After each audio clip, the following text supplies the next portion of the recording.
Estamos de vuelta en Zona Pública y a mí me da mucho gusto darle la bienvenida, como todos los viernes, a Rafael Martínez de La Borbolla.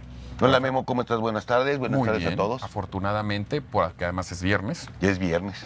Y hoy nos vas a platicar acerca de un personaje icónico, extraordinario, Nelson Mandela, pero que además, como es tu costumbre, también en esta parte literaria, ¿no? Efectivamente, yo creo que el destino, el mundo, Memo, Mauricio, cada 100, 200 años nos regala a un personaje que va a cambiar al mundo, ¿no? Y uno de esos que nació el 18 de julio, hace 2 días de 1918, acaba de cumplir 100 años de su nacimiento, que se celebró a nivel mundial. Nació en una pequeña comunidad de Sudáfrica, Nelson Mandela.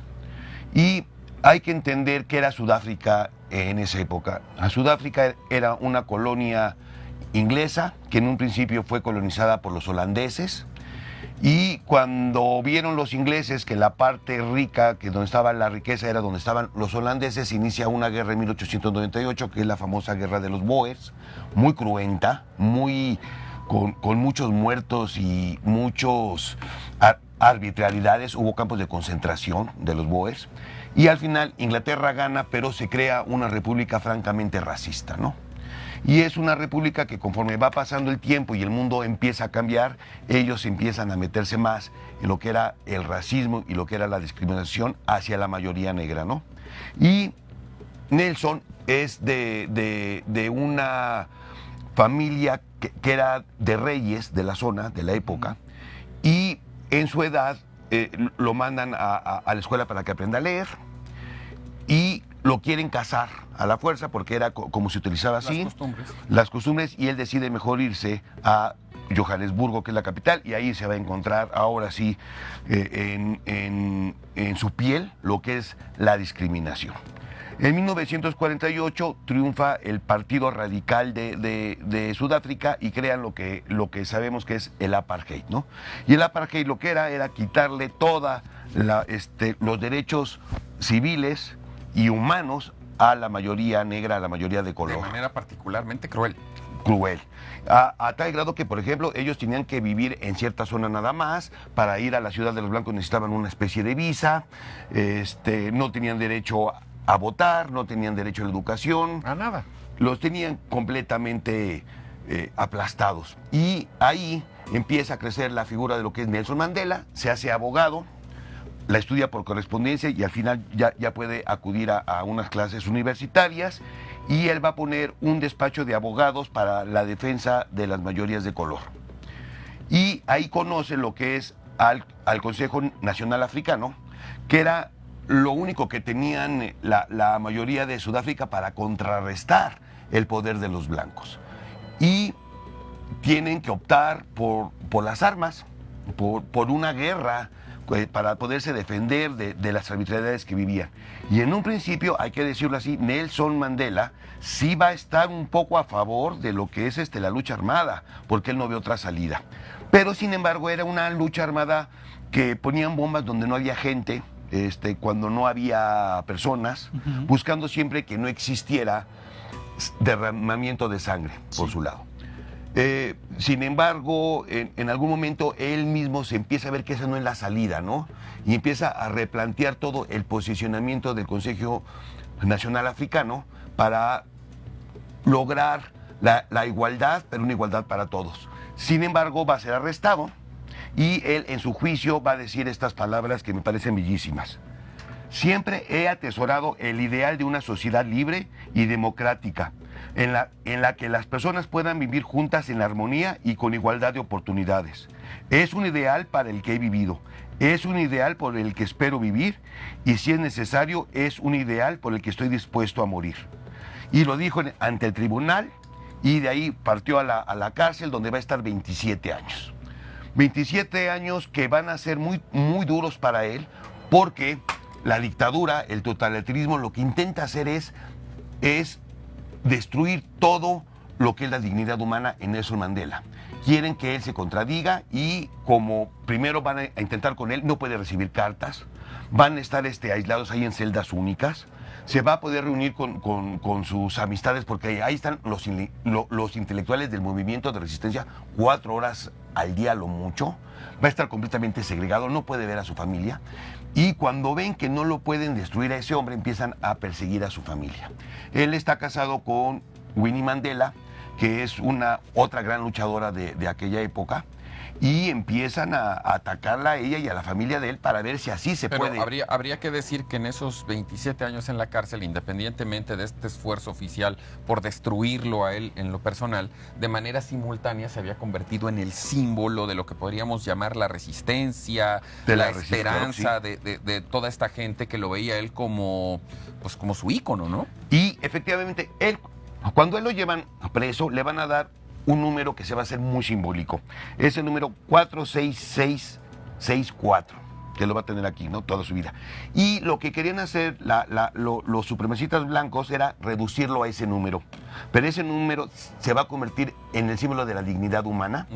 Y a partir de 1980, la figura de Nelson Mandela va a empezar a traspasar todas las fronteras. Es algo que es difícil de comprender, porque hay una persona que está encerrada en una cárcel, en una isla además, sin ningún contacto, y únicamente al saber su presencia empiezan los grandes conciertos que son muy famosos de los 80, Free Mandela.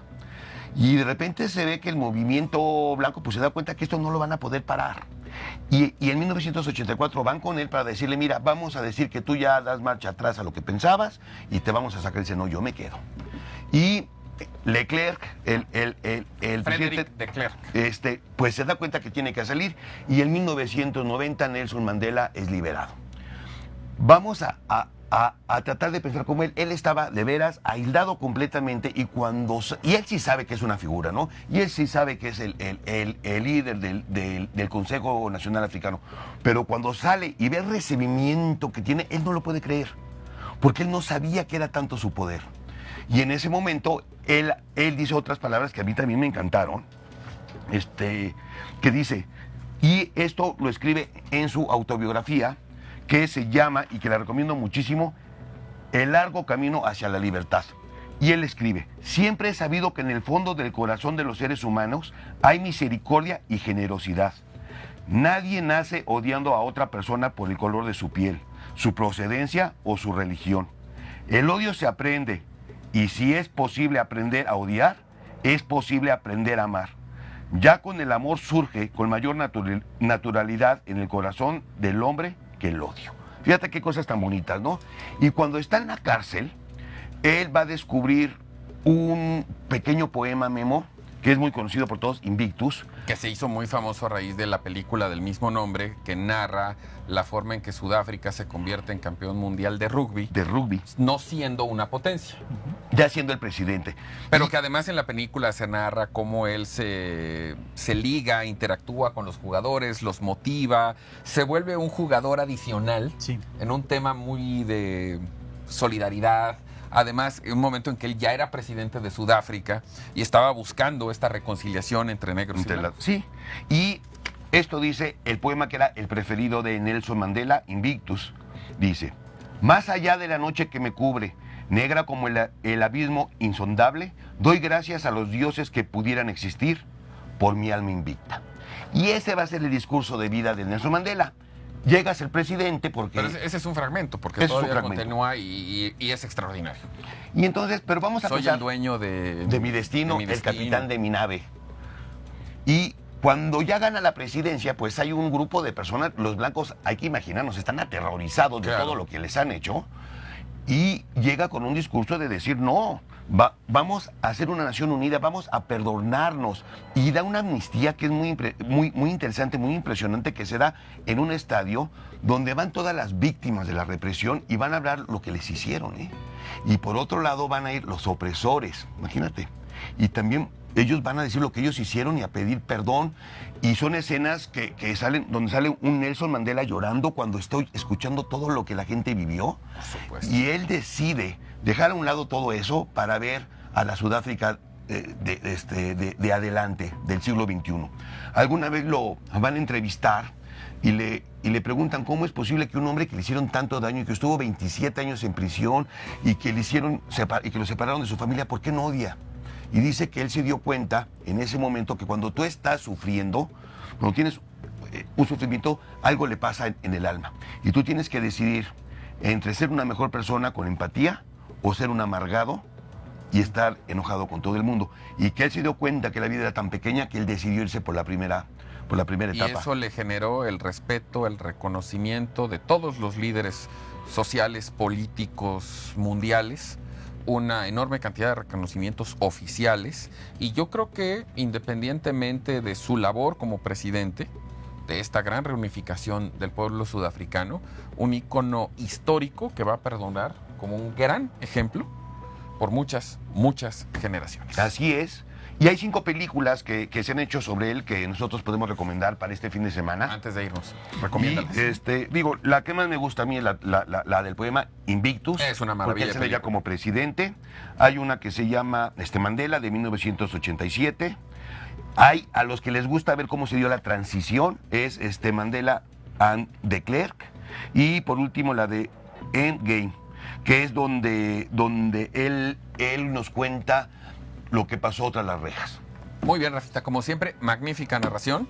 Además, hoy muy puntual, muy particular de esta gran figura histórica. Muchas gracias. Nos vemos el próximo viernes. Hasta luego a Mauricio todos. Raful, muchas gracias. Magnífico, muchas gracias. Queda muy claro que el odio también es una cárcel, es una prisión. Y que Interna. si la libertad se conserva en la mente y en el alma, aunque te estén torturando, ahí hay la esperanza de que se puedan salvar las vidas. Así es.